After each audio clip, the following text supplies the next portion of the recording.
کلمه تروریست چی هست؟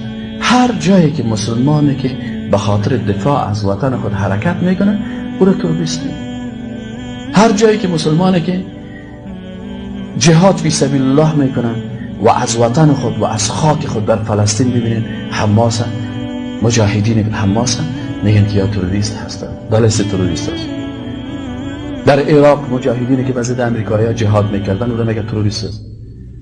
در هر جای کشور که ببینید، در افغانستان، در عراق، در چچن، در هر جایی که ببینید این اصطلاح هست. و باز مسلمانای بی عقل ما و شما باز هم چی میکنن؟ از پشت سرش همین کلمه را چی میکنن؟ تکرار میکنن. به هر صورت مثل تروریست اینجا رواج دادن خطرناکترین کلمه هست.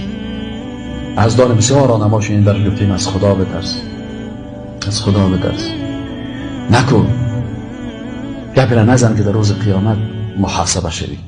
تو یک مسلمان موحد یکتا پرستی که به خاطر اعلای کلمت الله جهاد میکنه، خون خدا میریزانه و بر از تو تروریست میگی. یا مثلا اکستریمیست افراطی. کی هست اکستریمیست افراطی؟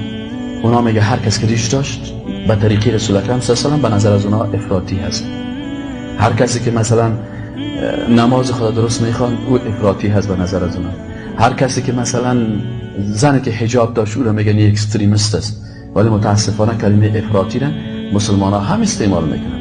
یا مثلا کلمه فاندامنتالیست، یعنی کسی که بنیادگرا هستن. وقتی که از غریب پرسان کنی بنیادگرا کی هست، میگه در غرب ما بنیادگرا کسی را میگه که تورات قبول داره، انجیل قبول داره، این نظام جدید دموکراسی که ضد تورات و انجیل است قبول نداره، باز ما او را فاندامنتالیست میگیم. اینا در افغانستان عین اصطلاح را آورده. یعنی کسی که بنیاد دین ما چی است؟ قرآن است. مسلمان که اگر بنیادگرا نباشه، قرآن اساس عقیدش نباشه، خب باز مسلمان نیست.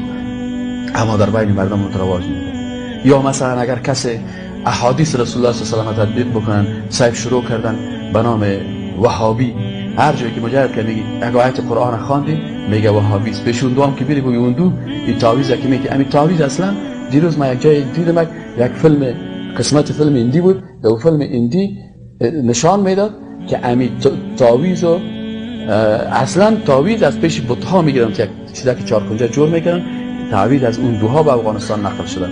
اما اگر در کتابای قدیمی که علمای فقها نوشته کردن، اینجا که وقتی که میری مراجعه بکنی اونجا کلمه تعویض نیست. اونجا چی هست؟ اونجا فقط اینمی است که یک کسی پیش پیغمبر صلی الله علیه و آله اونجا اعیذکما، اون منظور از اونها چی بوده که وقتی که اونا پناه میجستن، پناه جستن از اونها با تلاوت آیات قرآن و تلاوت سوره فاتحه برای ساحر، قل اعوذ برب الناس، قل اعوذ بالفلق، این سوره ها بود. اما این که مثلا تو قرآن در کاغذ نوشته کنی یا قرآن تحریف کنی 7 8 9 میگه سری کسا جنجال، وی استاد شما چرا ابجد چیزی میگید؟ خب ما گفتم خلاص قبول دارید؟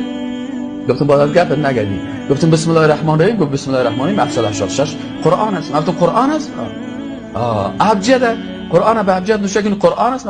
خلاص گفتم سر از صبا دیگه باز کارت نبه. ما گفتم در نماز باز میگم 66 33 445 948 172 66 133 خلاص اینه. اگر 786 قرآن است، در نماز چرا نایمانی بخونیم؟ آسان سادگی خلاص شفر خوانده میری. اگر قرآن است خب باید در نماز خوانده شود. اگر قرآن نیست پس در تعویض هم کنش نمیگنی قرآن نیست، یا کلش است نیمه نکاح خو نیست که تو نیمه نکاح را کشیدی. همین نیمه نکاح را آدمای بغیر پیش ما و شما باشه که از دیگه خبر نشه. خب یگان یکی به افغانستان گفت نیمه نکاح را چطور کنیم؟ گفت که او صاحب اینا رو بوی باز مردم داماد شوجمگی قنقال بازی میاره، یک سیب میاره، یک سیب برای این راه چطور پیدا کنیم؟ یک راحت میکنیم نیمه نکاح. نیمه نکاح یعنی مثلا یک نفر است قدش 2 متر است، نیمش حلال نیمش معنای نیمه نکاح یعنی نیمه حلال. این که مثلا کجایش حلال است و کجایش حرام است چطوره؟ این باز بابی اولادا هم بابی عروس باز برش بی غیرت است. نه همون کلمه بی غیرتی و بیدینی خودم چی کده؟ آورده به نام نیمه نکاح. باز میگه حاسب مولا صاحب تو چی میگی؟ یک روز کسی برام زنگ زد میگه صاحب سلام علیکم. و علیکم سلام. والا استاد استاد چند ببخشید. گفتم خیر است خدا بخشید. بگو مخلوقت نمیبینم. استاد می شرمم چطور گفت نه نشم خیر است خیر سر دار چی کردی؟ والا استاد این استاد ما نیمه نکاح کرده بودیم. آله این نتیجه نیمه نکاح ما آله یک تفلک نزدیک است به دنیا و مفتم آلی اینه چطور که مفتم در یک تفلک هم دراز گرفتم مولوی که نیمه نکاح بسته کرده در بغلش پرتو